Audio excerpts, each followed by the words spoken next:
Este trabajo pretende explicar de forma sencilla y compacta el método exegético de lectura fundamentalista de las Sagradas Escrituras.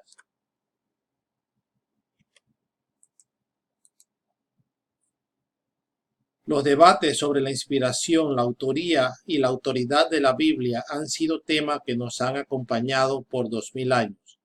Para tratar de resolver este tema es necesario saber interpretar lo que está escrito. Para esto se han diseñado diferentes métodos de exégesis, esto es, extraer el significado del texto de acuerdo con el contexto del autor y el significado reconocible. Luego de conocer todos los métodos, debe considerar si hay una forma correcta de interpretar la Biblia y si es así, cuál es y en qué medida cree que tiene autoridad para trabajarse como palabra de Dios. Uno de los métodos más antiguos para interpretar la Biblia es el fundamentalista. La mayoría de los fundamentalistas modernos son cristianos evangélicos protestantes que siguen la corriente de la Reforma comenzada por Martín Lutero en el siglo XVI. El término fundamentalista se relaciona directamente con el Congreso Bíblico Americano realizado en Niágara, en el estado de Nueva York, en 1895.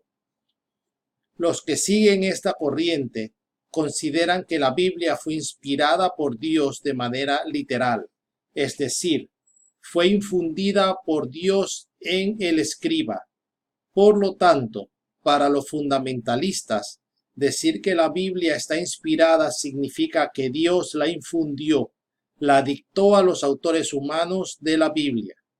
Entonces, cuando Lucas tomó su pluma para escribir su evangelio, él era simplemente una herramienta de Dios, el escriba de Dios si lo desea. Los fundamentalistas creen que es literalmente la palabra de Dios y por lo tanto tiene autoridad absoluta. Si lo escrito en la Biblia proviene de un Dios que todo lo sabe y es totalmente y completamente benevolente, entonces es correcto y bueno para nosotros. Por lo tanto, debemos creerlo y seguirlo. La cuestión de cuánta autoridad tiene la Biblia tiene una relación directamente proporcional con la cuestión de quién es el verdadero autor. Obviamente, si crees que la palabra infundida por Dios, entonces tendría autoridad total, mientras que si crees que fue escrita por autores humanos, el nivel de autoridad que tiene la Biblia se relaciona con la autoridad y el prestigio que le daría ese humano. Los fundamentalistas creen que la Biblia es inerrante, sin errores, por lo que las contradicciones aparentes no pueden decir otras cosas diferentes. Cuando los fundamentalistas se enfrentan a enseñanzas aparentemente contradictorias, se recomienda evaluar si algunas de las enseñanzas del Antiguo Testamento fue explícitamente invalidada por el Nuevo Testamento. Siempre el Nuevo Testamento triunfa sobre el Antiguo. A veces los acontecimientos aparentemente diferentes podrían ajustarse o unirse. Dos ejemplos claves son la historia sobre el nacimiento de Jesús y su crucifixión, según son narradas por el Evangelio de Mateo y el de Lucas. Ninguno de los dos relatos es incorrecto. Se refieren al mismo tema desde diferentes lados, y la verdad se encuentra combinando las ideas de cada uno. Los fundamentalistas no suelen pensar que sea útil tratar de identificar quién escribió qué libro de la Biblia. Esto se debe a que los autores bíblicos no son solo escribas para Dios, y lo que registran es la palabra eterna de Dios. En consecuencia, generalmente usan exégesis sincrónica. Esta mira el texto tal cual es actualmente y no cómo se desarrolla a través del tiempo. Una vez que haya identificado cuál es el significado del pasaje bíblico, su tarea subsiguiente es implementarlo en su vida. El fundamentalista que pudiera tener problemas para entender cómo el texto podría ser relevante para ellos, o que lucha con la tarea de seguirlo, se le recomienda orar al respecto y pedirle ayuda al Espíritu Santo. Este enfoque de la Biblia, que enfatiza el aspecto devocional de los estudios bíblicos, a veces también es llamado pietismo. A manera de ejemplo, aplicaremos el método fundamentalista a un texto del libro de Apocalipsis, específicamente al capítulo 6, entre los versículos del 1 al 8. Por medio del libro del Apocalipsis, Dios quiere revelar algo muy importante a los seres humanos. Es algo que ha de suceder muy pronto, algo de consecuencias eternas para los individuos, las familias y las naciones.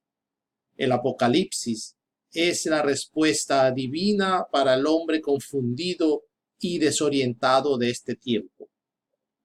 Nada de lo que hoy sucede quedó sin ser revelado. Todo fue objeto de la revelación. Todo tiene su razón de ser. Todo tiene una explicación.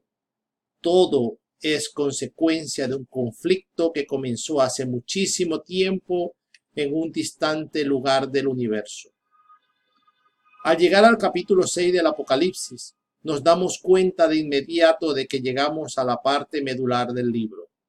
El capítulo 6 presenta el juicio de los sellos, que comprenden las primeras cuartas partes del periodo de la tribulación. Cada vez que se rompe un sello en el cielo, en la tierra comienza una tragedia, una larga serie de hechos que comienzan en el cielo y se consuman en la tierra. En estos versículos aparecerán 7 actores primordiales. Primero es Juan, temeroso observador, pasivo y quien está encargado de escribir todo lo que ve. Luego el Cordero, quien rompe cada uno de los sellos. Tercero, los vivientes, seres angelicales, quienes tienen el deber de llamar. Son una especie de portero que invitan a cada uno de los protagonistas. Los jinetes y los caballos, quienes son los que realizan las profecías en la tierra. Los sellos, aunque pasivos, son los que desencadenan cada uno de los eventos. Y por supuesto la humanidad, quien es la receptora de cada una de las profecías. Cuando el Cordero rompe el primer sello, los vivientes invitan al jinete del Apocalipsis y al aparecer comienza el temido periodo del tiempo conocido como la Gran Tribulación. Este lapso de 7 años de historia futura, descrito de forma gráfica en los capítulos del 6 al 19, será el tiempo más oscuro que jamás se conoció. Miré y había un caballo blanco. El que lo montaba tenía un arco, se le dio una corona y salió como vencedor para seguir venciendo. Apocalipsis capítulo 6 versículo 2. Este jinete tiene un arco, pero no se menciona ninguna flecha. No es coronado al principio, pero se le dará una corona más tarde, como recompensa por su victoria, que son prolongadas y sin sangre. Esta es la imagen de un conquistador brillante, estratégico e irresistible, cuyas victorias deslumbrarán al mundo y lo elevarán a un liderazgo que lo colocará al frente de los 10 reinos federados del Imperio Romano revivido. En otras palabras, este jinete, el caballo blanco, es el anticristo. Él es el príncipe que vendrá, según la visión de las 70 semanas, según el libro de Daniel. Mientras que el establecimiento del poder del anticristo será comparativamente pacífico, esa paz será breve, como es evidente con la ruptura del segundo sello. Este jinete de caballo blanco será el Superman de Satanás. Las escrituras enseñan claramente que habrá algún día que surja un ser humano que será la encarnación de todo el poder satánico. El texto bíblico dice que cuando se rompa el segundo sello, salió otro caballo rojo, al que le montaba se le concedió quitar de la tierra la paz, para que se degollara a uno y a todos. Se le dio una espada grande. El caballo rojizo simboliza discordias, discusiones y controversia entre los hijos de Dios. El rojo es el color de la sangre. El texto de la Sagrada Escritura afirma que los hombres se matan unos a otros.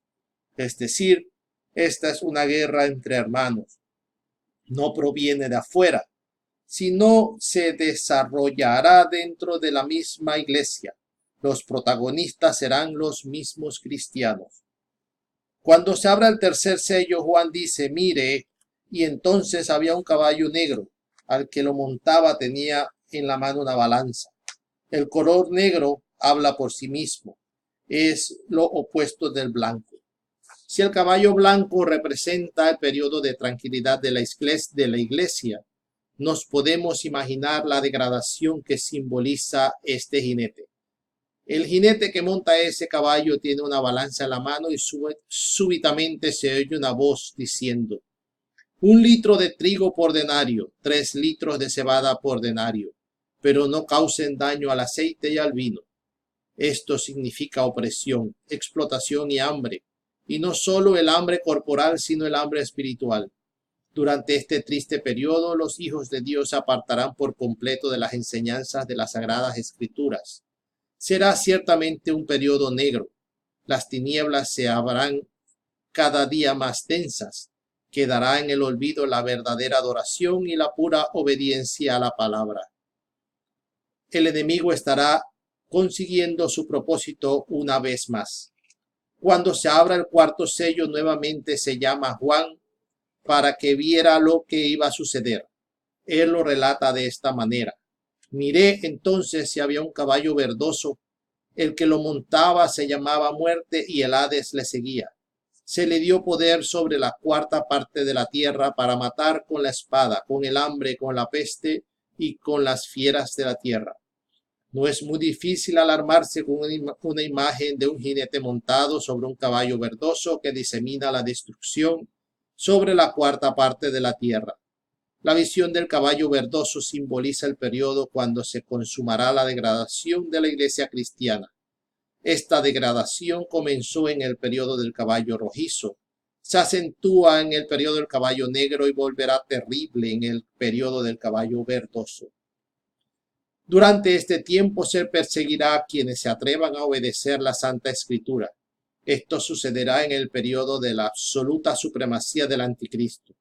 Se instalará un sistema espantoso jamás antevisto para torturar, dar muerte y destruir a todos los que no acepten las doctrinas contaminadas.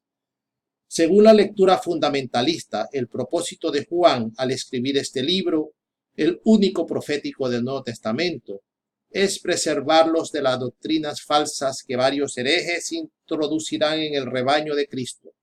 En algún momento en el futuro, también intenta darle fortaleza para cuando estas cosas se cumplen, puedan estar preparados para combatirlas y no dejarse engañar. La Iglesia Católica advierte que el acercamiento fundamentalista es peligroso, porque seduce a las personas que buscan respuestas bíblicas a sus problemas. Puede engañarlas ofreciéndoles interpretaciones piadosas, pero ilusorias, en lugar de decirles que la Biblia no contiene necesariamente una respuesta inmediata a cada uno de sus problemas. El fundamentalismo invita tácitamente a una forma de suicidio del pensamiento. Ofrece una certeza falsa, porque confunde inconsistentemente las limitaciones humanas del mensaje bíblico con su sustancia divina.